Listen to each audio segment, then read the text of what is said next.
Welcome to the Built with Intent podcast. I am here with Mr. Kyle Collymore himself. So let's take a little step back into the past. Let's go back to old 4-year-old you playing in the under sevens, having to lie about your age. Is that how you got You've done some into fitness? research. Obviously, I have indeed. Is that how you got into fitness? Obviously, you said that you love football from literally the age that you could understand it. Is that kind of how you got into fitness? Yeah, so I mean, when I started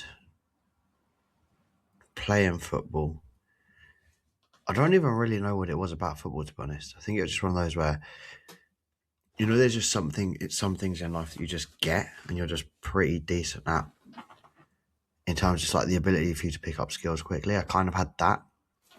That was kind of why football was for me, to be honest. Then obviously played from 4 up until 17.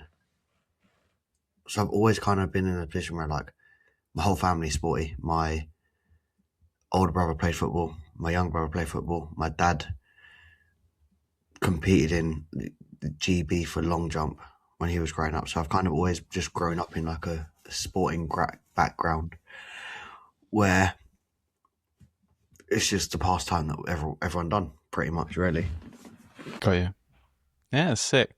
But then obviously you hung up your boots at 17 because you thought your managers were, let's say, assholes. That's not how you put it, but that, yeah. yeah. What's funny? What's funny? I actually made a YouTube, I think last week, 2 weeks ago when I was in Dubai with Jace. And I swear the temptation to call. What did you prefer? So I had 2 managers when I was under 17s when I stopped. Well, when I was under 18s when I stopped. One manager was all right. And the other one, I literally was a bell end is probably the nicest way to put it. And honestly, the desire to just call him out, because he still follows me on Instagram and all that stuff. And like, the desire to just call him out, like, you're a fucking. But it's just 10 years on. I'm still going through the trauma of that shit. So, yeah. Yeah. And then obviously, so 18, leaving school, because you weren't very good at school and you obviously were failing your A levels. So you thought that you'd do an apprenticeship in finance. How did that end up playing for you? Do you know what? So when I was younger, I'm not even joking.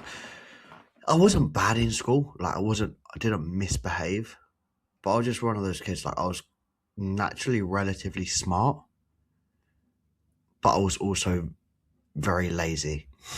In the sense of if I didn't have to do anything extra, I wouldn't do anything extra. If I didn't revise for a single GCSE, and I somehow still come out of every single GCSE.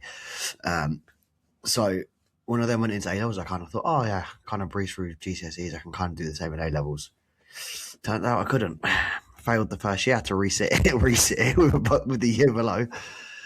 And then I just got to the point where I was like, fuck this, mate. I could drive, so I'd miss lessons to go to the gym. And I just thought, you know what, there must be something out there. And to be honest, at the start of that year, I actually applied for, I think there's about 32 apprenticeships. I didn't hear back from a single one, so I was like, guess I'm going to have to do the school thing. And then I applied for another one, had an interview, got the job and just left, literally just went to school. I was like, oh yeah, by the way, I'm not coming back next week. And then just started the job. But I actually wanted to be an accountant when I was younger. Now you own a 6-figure coaching business. Indeed. How the tables turned, eh? Yeah, and you know what's funny as well, when I left that job, that apprenticeship, one of the managers actually said to me, he was like, I'll see you in 6 months. So I was like, fuck you, mate, I'll see you in 6 months. Didn't see him in 6 months. Saw him for 3 years later. And I was like, I think I actually earn more than you. 23 than you do at 50. So, yeah, that's how those 6 months went. Not that it's about money, but just like a little bit of a fuck you. I'm one of those people, like when someone says you can't do something or that you won't be able to do it, I'm always want to go and prove them wrong. And then there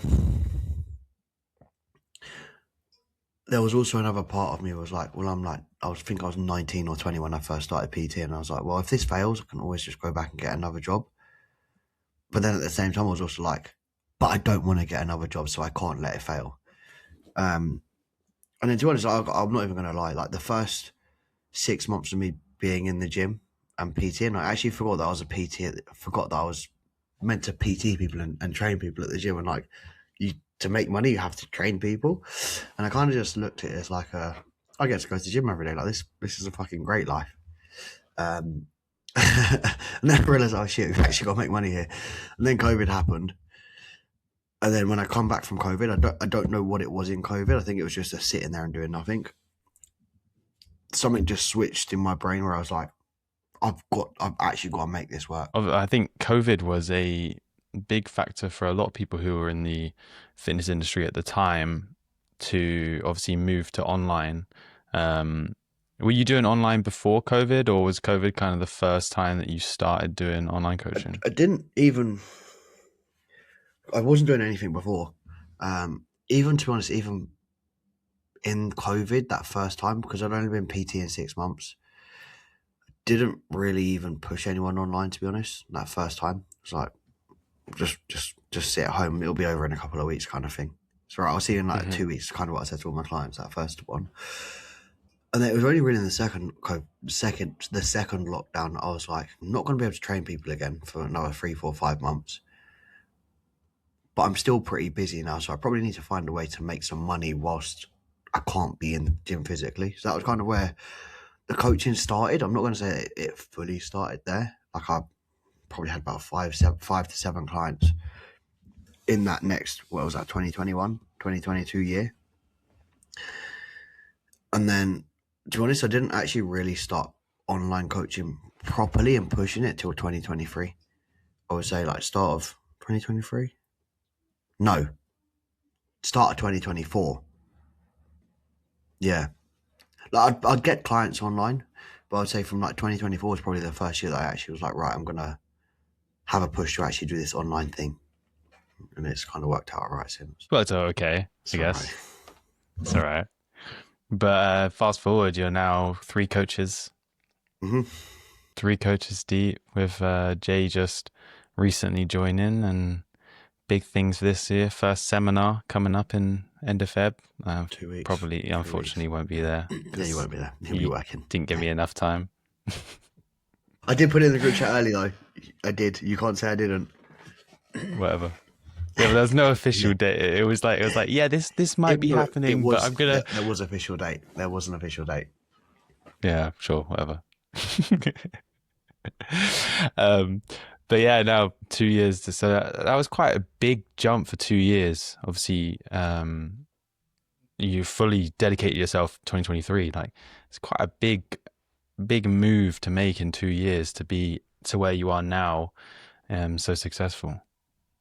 Same thing as kind of what I said earlier. I'd kind of just say I'm one of those people, like when I'm bought into something, there's just something about the way that my brain works. It's like, just go all in and just see what can come from it. So I think it's one of those where I'm kind of fortunate in the sense of, because I already had the PT brand, I was already known in the area as like the go-to PT. I kind of already knew, like, if I try and push this online thing, because I've got a reputation locally, that I could probably do okay through the online stuff. It's just transferring the skills of like, learn how to speak to people, learn how to communicate, learn how to market, learn how to sell, then just do the coaching good and people won't leave. Essentially is how I look at it. Nice. And obviously you competed in one competition season, and then did you start prepping for another one but then didn't go through it? Yes. Yeah. Let's not talk about that one. How come? What's the story behind that one? No, do you know what it was? It's competed 2020. I think it was 2022. 2023? 2023, I think it was. I don't even know. It was a long time ago. 2023. I think it was 23. Yeah, 23. Yeah. I competed 2023. Took 18 months out. Went assisted. Started prep last year. I went to... Was it 2024 I started prep? I don't even know when. I think it was 2024 I went to prep. No, it must have been 2025. No, you competed in 22 and then 24 you started 24 prep. I was going to compete. Yeah.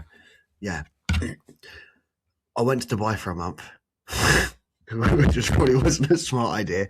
I went to Dubai for a month, ate loads of food, just went to the gym. I was just enjoying just living that life. And then I kind of come back to reality and I was like, oh God, this reality thing isn't that good. And then I was in a spot where I was like, do you know what? I'm not really enjoying or loving bodybuilding anymore as much as I was, and then I just stopped. Honestly, I just prepped. It wasn't anything like, it wasn't a bad coaching experience. It wasn't anything to do with that. It's just I just lost the love. I'm not even going to say just bodybuilding. I actually just lost the love for training, to be honest. Yeah, it's not fun, is it? No. But fast forward to now, you got Jace. You're what, Yes. 25? Let me get it up. No, less. Less? I was trying to remember how far you are. I was trying to look for it and I couldn't see it. You haven't got any things on your story. Put an official date. Yeah, I'm not actually gonna say, because I don't want people to. I mean, I'm kind of gonna say, but I'm kind of not gonna say. Apart from the fact that you have 2026 prep in your story highlights. Yeah, but no one knows what it's for. It's just I a know. photo shoot prep. Yeah, okay. Like you do a photo shoot prep. You just rock up and be I'm like, always okay, photo shoot ready. photo shoot day. I'm 21 weeks out on Saturday. So what was the shift between wanting to compete again? You, to be honest. Me? Yeah. Do you know what it was? Obviously, I spent the last 18 months trying to intentionally get smaller. Got smaller. Got shredded, but got smaller. Hated it. And then when you competed and I went to your show, I was like, do you know what? This feels like there's some unfinished business in this. Now, I'm not saying I'm going to compete till I'm fucking 30. I don't know. But I was like, I feel like there's just some unfinished business here that I want to explore. Easily. And then that was You did one show season. No, I done one show. And you did that naturally. I done one show as well. Yeah, one show and one show season. I did think it was one show, but I thought I'd put one season just to make it sound a little better. Yeah, no, it was one show. I was one and done. I didn't win and I was like, fuck this shit. Not that good. Sounds like me after UK DFBA 1. Coming out. I should have got third. I mean... Yeah. No comment.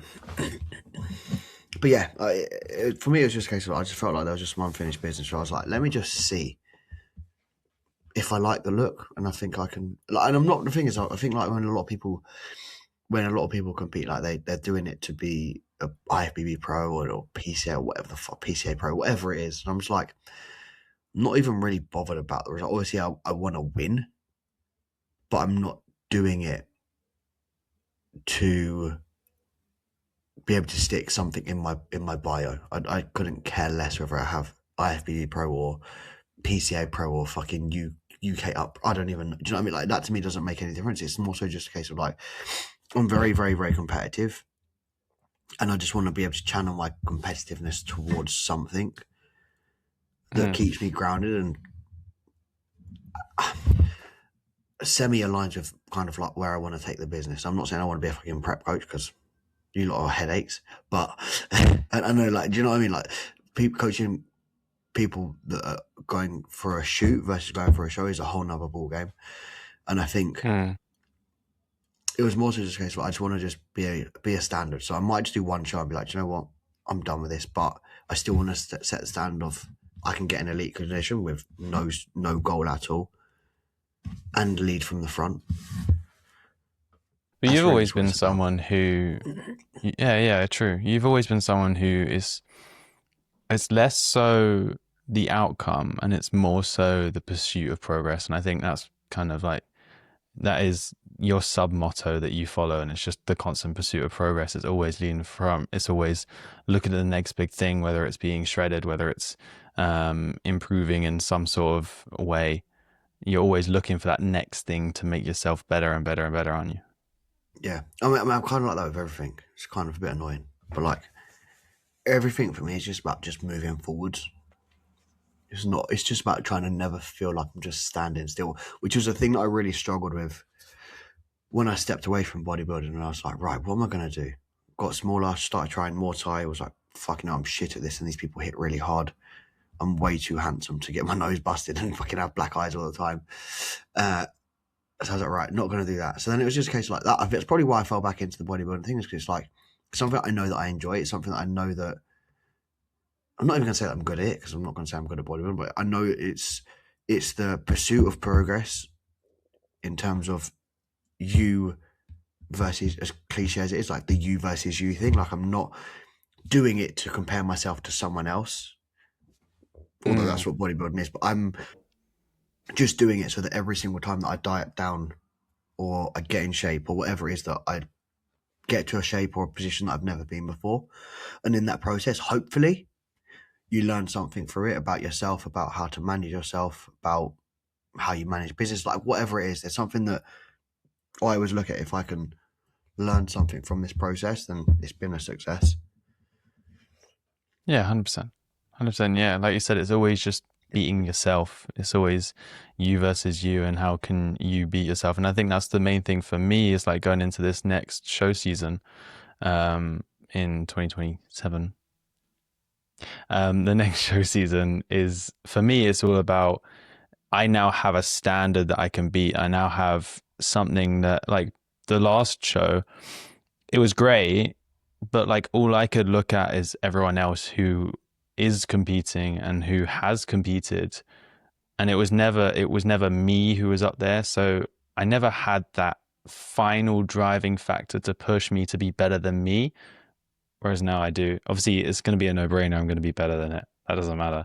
But now it's like, okay, I was this last time. I need to be better. I want to be more conditioned. I want to be bigger. I want to step on stage and everyone look at me and be like before they were like, yeah, wow. This time I wanted them to be like, what the fuck? Basically. And I think it's just what you say there as well. For me, that's kind of just resonates with how everything in life is. Like, it's never about the destination. It's that saying of like, the man that enjoys walking will always walk further than the man that enjoys the destination. And that's just how I simply look at life. It's like, find something that you enjoy and just keep going at it, and understand that you might have to walk through some muddy puddles. You might get stuck in quicksand.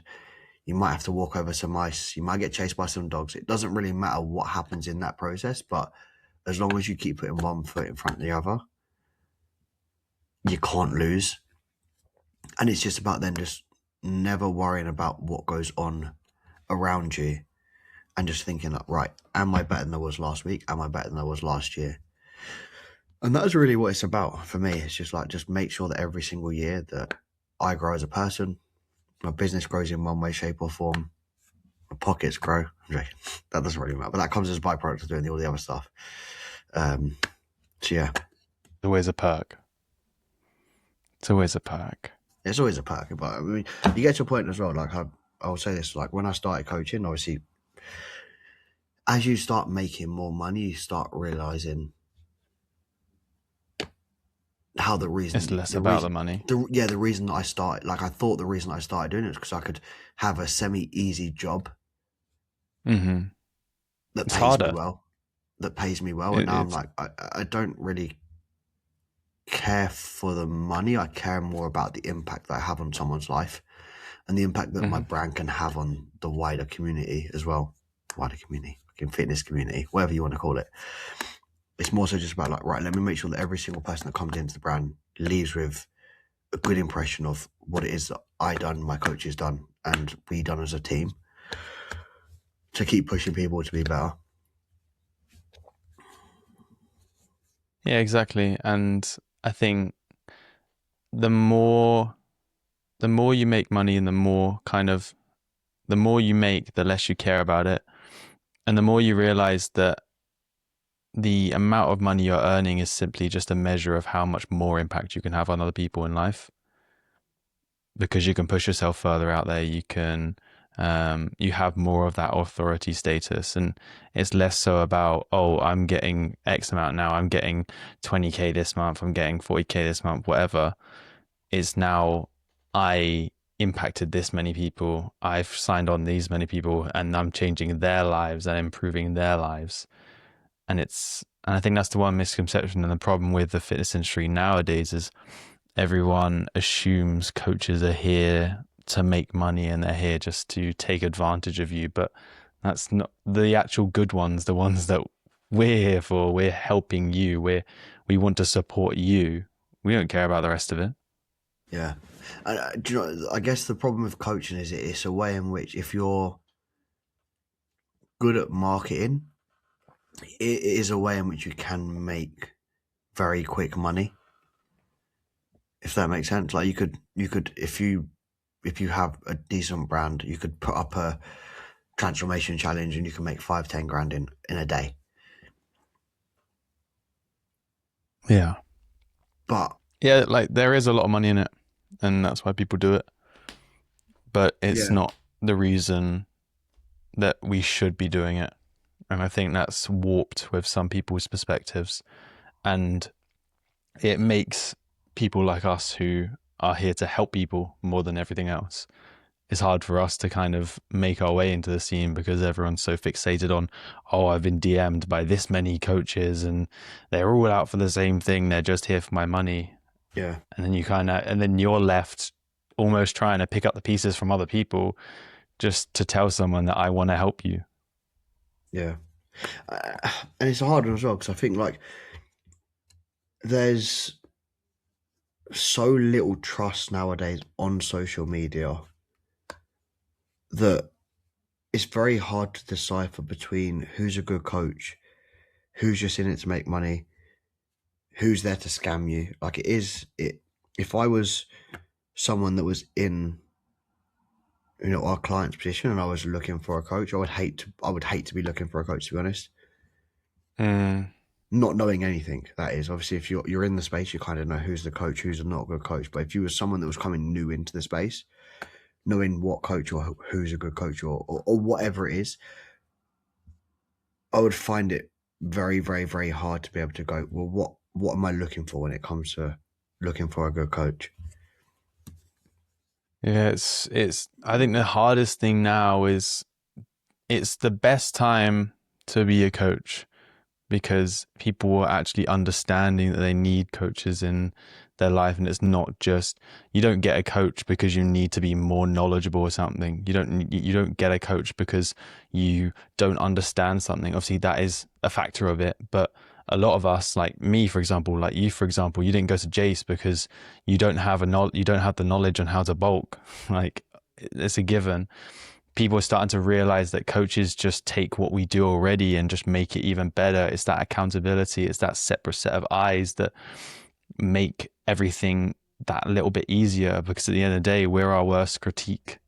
So if you're in it on your own, I would say it's the non-emotional bias that a coach can give that you can't give to yourself. That's I honestly say that's the difference between a coach someone that gets good results by themselves and someone that gets great results with a coach. Is the coach has an ability to have a non-emotional bias in terms of what changes are needed to get the outcome that you're after. Yeah.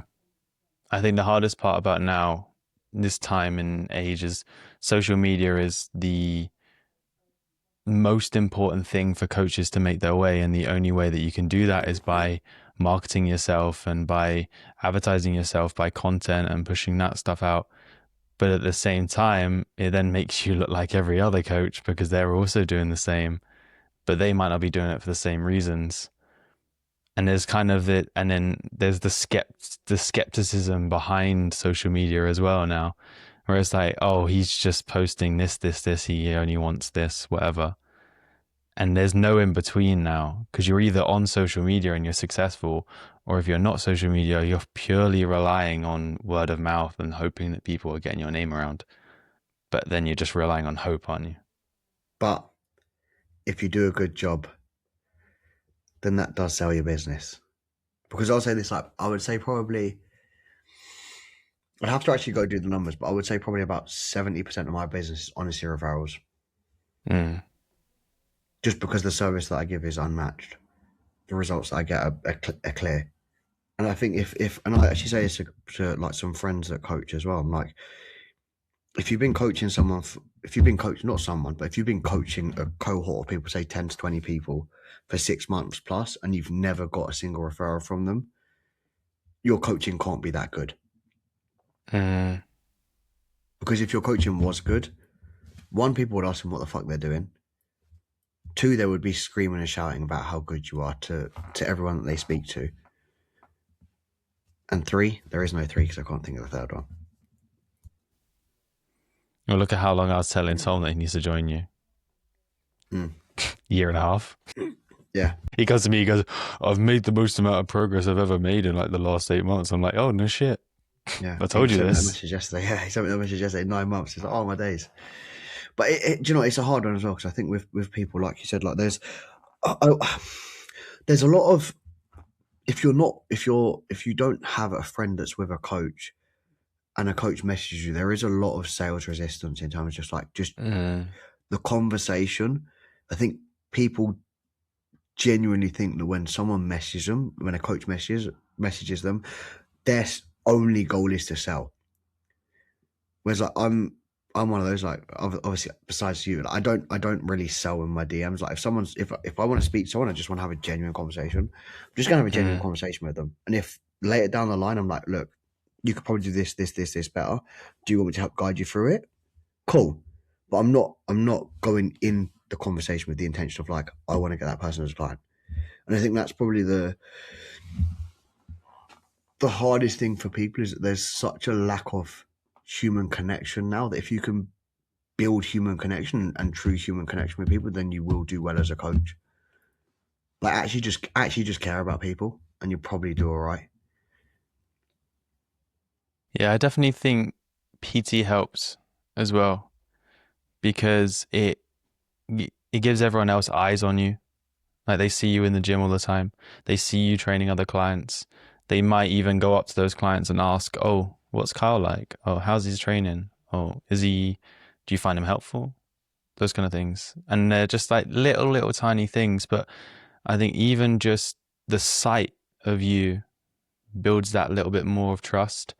I think that's the main reason why it's very important, especially if you are on social media and you're posting on social media, that you're posting you talking and you interacting, because there's too many people who are just posting just texts or graphics or those kind of things, which are great, cool, but people won't buy into that. People buy into you. They There's no buy personality into there. how your journey's going, how you're pursuing, you're showing that you're walking the walk. It's not just the fact that you're selling a service that you might not even be following yourself. Yeah. And I think that's like very evident as well, because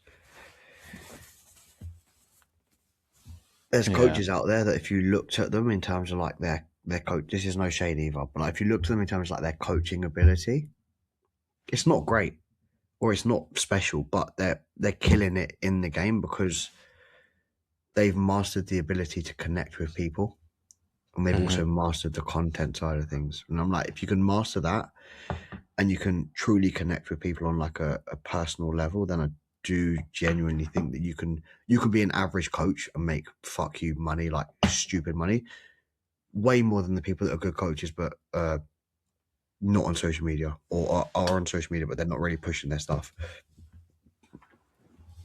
Yeah, it's a mixture between being able to connect with someone and not being too pushy.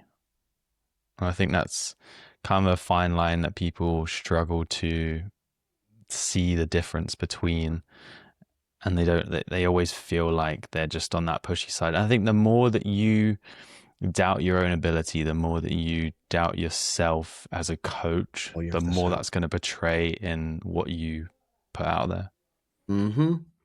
Yeah, because it's one of those, isn't it? Like when you get on a call with someone or you're speaking to someone in the DMs, you're like, I know I can truly help you. It doesn't change your life whether they sign up or not, because you're the one that's trying to help them. They're not the one that's trying to help you. And I always think of it like this. Like, I'm trying to have a genuine conversation with someone to see if I can even help them. And if I can help them, I'm trying to push them into helping them understand that where they currently are is a shit place, or is not as good as they could be. And if they are willing to accept that they need to change in order to make change, then they can. But again, it's one of those where some people aren't ready for change. Some people don't want to change, and that's okay. I think it's important to not think. Like, I used to think this when someone says to me, like, "What's your niche?" I'm like, "I help everyone," and it's like, well, you can help everyone, but you can't help everyone in the sense of helping of everyone only happens when that person is ready to accept help. Yeah, and I think the difference between just helping everyone, because if you look at the grand scheme of things, especially like you look at your clients, there's a whole range of variety of different people. And obviously, you're both a physique and a health coach. So it's kind of two things intertwined. But at the same time, if you look at every single one of your clients, I'd say 90% of them have the same work ethic. 90% of them have the same drive to be better. It's that pursuit of progress again. It's just pursuing progress. It doesn't have to, like, you got me who's going on stage, Tom who is going on stage this next year. This year. This year. Sick. This year. He needs to tell me the Thing is, dates like, and I can book him in. I think it's like 31. I'll get his dates up. See what I say. Shit. One say it's like 31 weeks out. Yeah, it's gonna be exciting. But I think it's gonna be really good for him as well because he's got me. And I think that's, like, he was very supportive with me in prep, but obviously he didn't fully understand it. Like, I remember this is gonna take this, if he's watching this is gonna take him back. I remember, I think we were like 5 or 6 weeks out. I went to Watford and I spent the day with him, and I was a miserable fuck. You didn't spend the day with him. You spent time in his presence, but you weren't there. I was so, I told you. I was so miserable. He was playing darts. I was sitting on his bed. Yeah, he's 30 weeks out. I spent the whole day literally with him, but I just couldn't compensate anything. Yeah. But for me, it was just about being with him. That's what I needed. Whereas he didn't really understand that. It was just like, you're a shell. Like, you're a completely different person to who I know, which I got told many times by many different people, especially my parents. No shade. But I think that in all seriousness, I also think that, like, when you do go through a prep, I also think that you do have to look introspectively, and I do think it does make you have some conversations in your mind that if you weren't in those, I'm not gonna say dark places because it's not fucking dark place, it's a choice, but if you weren't in that place or that mindset or that mind frame, I think it's very easy to actually just run away from those kind of problems and things that you kind of know are there, but you just don't have to address because you can pivot your life in a way that can hide those weaknesses, I think, or whatever it is you want to call it. Yeah. I think for me, the most important thing with the next prep is just being present, enjoying the process. And I think living in the process. Yeah. Living in the process, not living for the reward. Yeah. I'm going to use that. That's quite good. Living in the process, not living for the reward. But that is kind of how it is. And I mean, it's a very, very difficult thing to do, to only look at the reward, only look at the process and, like, actually trusting in the process, and just whatever happens. If you're doing everything you can, it's going to work out. Yeah. If you're not, then you're going to struggle. And I think that's what people find hard, is they're so fixated on, like I was. Trophy. Admittedly, I was so fixated on the placing, the stage, just the stage itself. But once you've actually been through it, you realize that it's so rewarding once you just enjoy being there. That's what I loved. It took me back to when I was like 7 years old, standing around poolside waiting for my race, and it was like everyone was lining up and you're just talking to people in the background, and that was exactly the process it was. I literally felt like a 7-year-old standing in a tiny little thong, tanned up and oiled up. It was a bit weird. Did you see my post yesterday? With CADs. No, I don't think I did. You need to go watch it. Yes, I did. It's the gay. I'm It's gonna the get cancelled. I gayest swear, sport in the world, but it is. this year is the year I get cancelled. Swear to God, it's the year I get cancelled. No, but it's one of those, isn't it? I think, like you said, like it's one of those where you've got to just make sure that when you are in the process, that you are actually living in it and you're not just going through it. Because a lot of people do it, even in diet loss, even in like fat loss phases, muscle building phases, whatever you want to call it, like they're so focused on hitting X weight or looking like X thing that they actually forget that the reason that they're doing what they're doing in that process is because they just want to make themselves better. And that better might be a 10 pack. It might be 100 kilos shredded. It might just be not having type 2 diabetes. And I think it's important for people to not forget what the initial goal was when they started and to actually live through that process actively rather than just like go through the process. Yeah. It is hard. And I think it's hard if you haven't been through it. So if it's something brand new to you, if it's a brand new process and you've never been through it before, it is 100% hard to think of it in that way. But at the same time, that is the best way to think about it and kind of the only way you should think about it. I'm still learning it. For me, it's hard. Just being present for me, not in prep, is hard. Just in life. Yeah.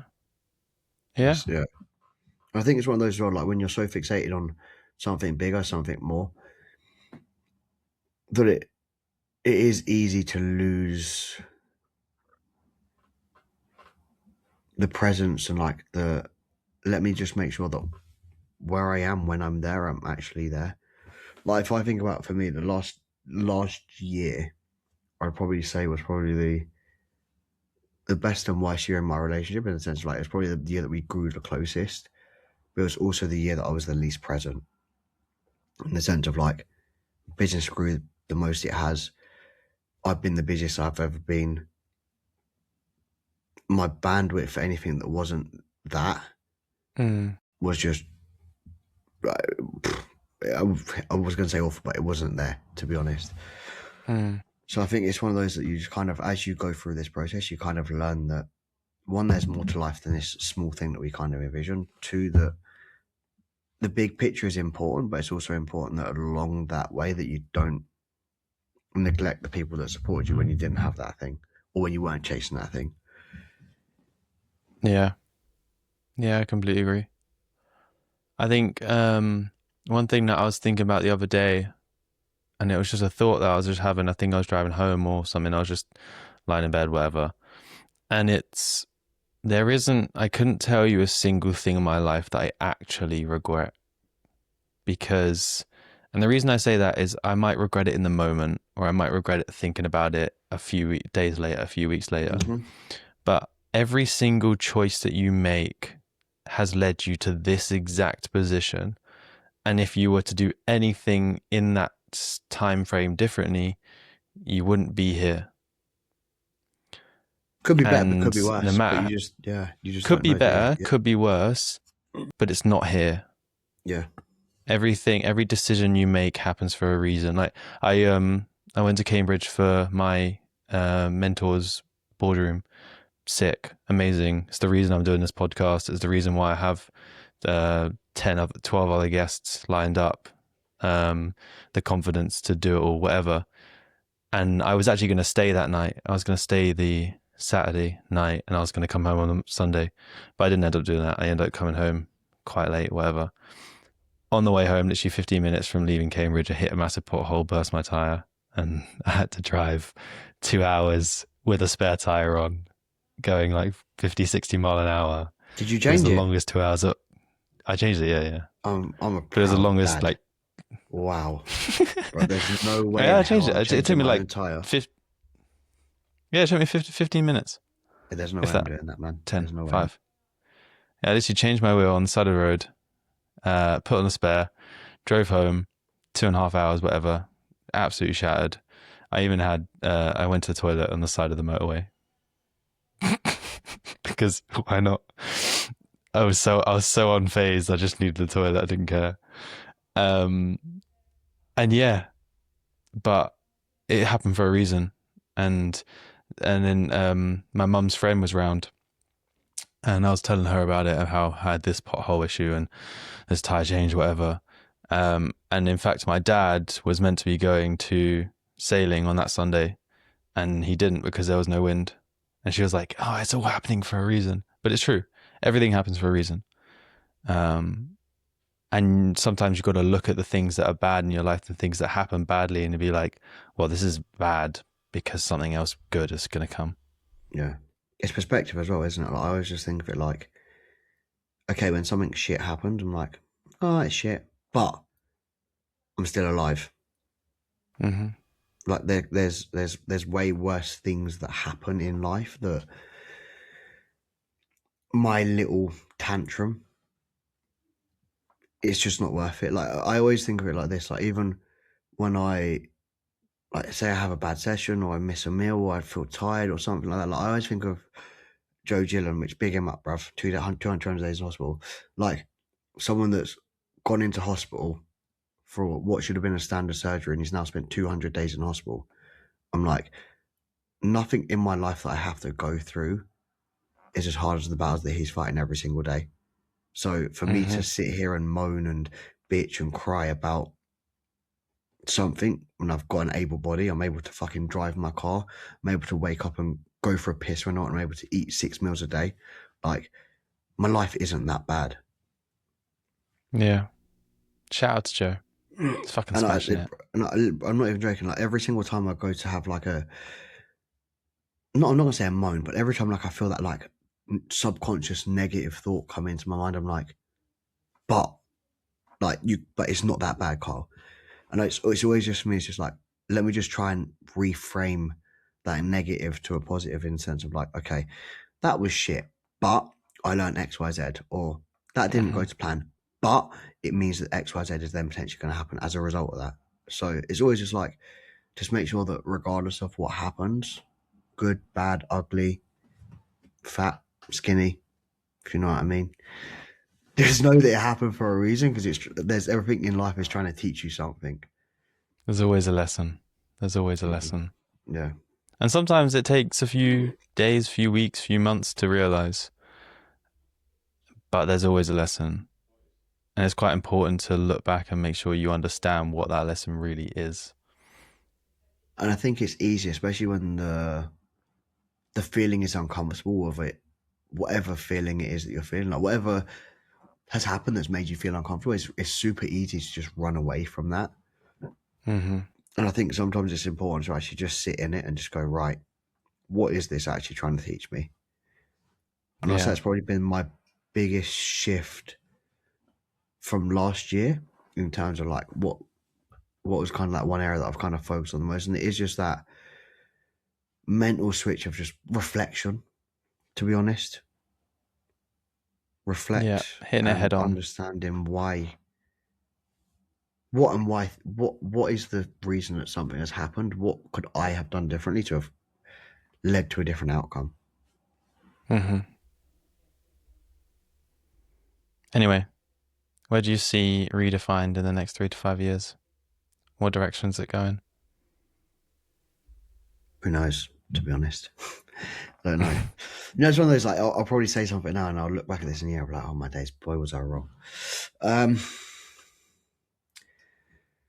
Yeah, I legit don't really know. Like, I don't even really look at it. I'm not going to say like I don't set goals, but like, if I looked at it 3 to 5 years, I'm not really looking that far ahead.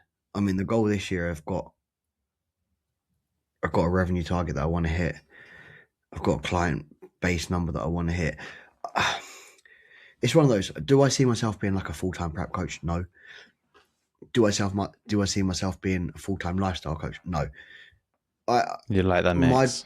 My goal for me is honestly just to take the brand and have an ethos where, like, people say R3defined and they think, oh, that coaching brand that is known for XYZ.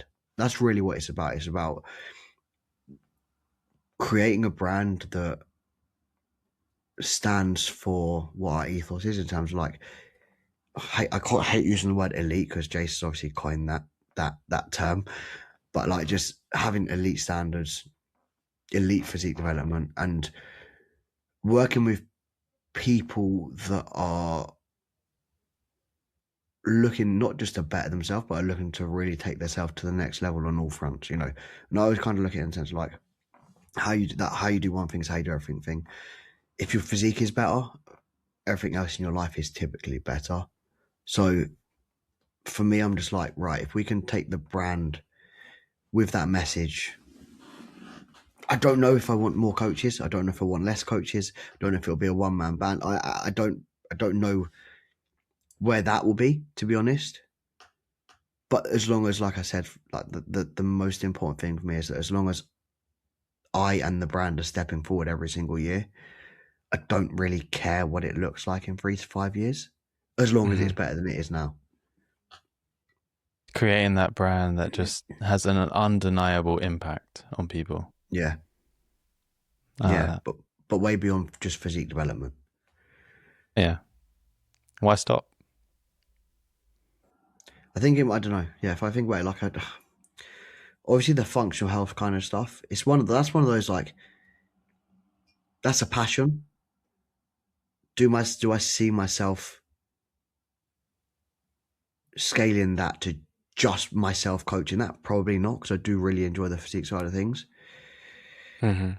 So it's then just a case of like, okay, how do I get the brand to where I want it to be? Where I'm almost looking at it like an umbrella in the sense of like I'm up here doing a bit of everything, and then I've got like a subcategory of coaches that are physique, and I've got a subcategory of coaches that are functional health. That's kind of where I see the brand going. If I had to kind of look 3 to 5 years down the line. It's a good little view. Like a pyramid. Well, not a pyramid scheme, no. No. No, but you're at the top, and then below you is a subsection, and then below that is a subsection. Yeah, I kind of see it being like a tiered. Like, all right, not a pyramid, a tier system. Yeah, people could come into the brand with any goal, fitness related, health related, and be fixed by someone in the team. Or that probably be solved by one of the team. That's kind of what the goal is. Love it. What is the goal for your brand in the next 3 to 5 years? Seeing as we're the first one? 6 figures, easily. I want the brand to be 6 figures. I think that's just a personal goal. Obviously, I'm not fully money driven, but I want this to be my full time. I want to put more effort, more passion into it, and I want to change lives, basically. I think for me, definitely 3 to 5 years, I definitely want to be more, well, this is me saying it now, but I want to be more competition based. I think if I'm going to have, I want the brand to grow to the point where I have multiple coaches, and it'll probably be definitely me being competition focused and then having other coaches to do lifestyle and stuff. And then I'll still have like elite lifestyle kind of clients. But yeah, like the same as you, really. I just want to build a brand that has an impact. I want my brand to be known within bodybuilding. I want the same as like AJ Morris in natural bodybuilding or natural physique coaching. I want my brand to be known that if someone's into bodybuilding, or even if they're not, I want them to hear my brand name or hear my name and be like, oh yeah, he's sick. Or I want to be invited onto a podcast and everyone would be like, oh, how on earth did you get him? That's what I want. Yeah, that's a good goal. That is a goal. And I think it's one of those, isn't it? Like this. That's why I don't really set goals, because I just feel like they just change. Like if you'd asked me that question a year ago, I probably would have said I want to be a bodybuilding coach. Ask me that question next year, I might even say that I want to be a fucking full-time functional health coach. I don't really like to set goals in terms of like, I want to be here, or I want to do this. I'm just like, let me just make sure that I'm doing what I need to do to move the business forward. I know what I need to do to move the business. And whatever direction that naturally takes us is the direction it naturally takes us. Yeah, exactly. And I think like for me, I'm in a complete different position where it's like, My goals are more like my short-term goals is to move out, to move in with Tom and Cameron, to go fully online, to have more of an impact, just have more time and freedom and stuff like that. But because I'm starting out, that's more important to me currently. But when I'm at that point, I'm full-time online and all that, then it's all going to change. And you might ask me the same question again. That'll be completely different. But yeah. Yeah, it's Sweet. hard, isn't it? I think it's one Well, of those that always changes. yeah.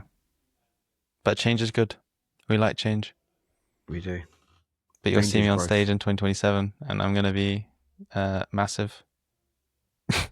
And you'll see me on stage in like 20 weeks. Well, you'll see me in like 20 weeks on 20 Instagram, weeks. peeled out of my foot. Well, give me hang on, let me see when I start prep. You heard it here first, guys. Kyle's going to be boxed off glutes I'll be peeled in inside about out 20 weeks. 10 weeks. Well, actually, no, not 10 weeks, hang on. Yeah, I'll start prep. you're kind of a psycho at the point where you'll probably just hold condition for like 10 weeks just for the fun of it. 6. Right, by the end of May, I'll be gaunt in the face, striated glutes. There you go. You heard it here first. There you go. You heard it here first, guys. Well, thank you very much for joining me on this. I've really enjoyed our little chat. It's quite nice because it's like a little catch up for us as well, which is quite nice. You made me miss my meal for This behind has. for Oh, boohoo.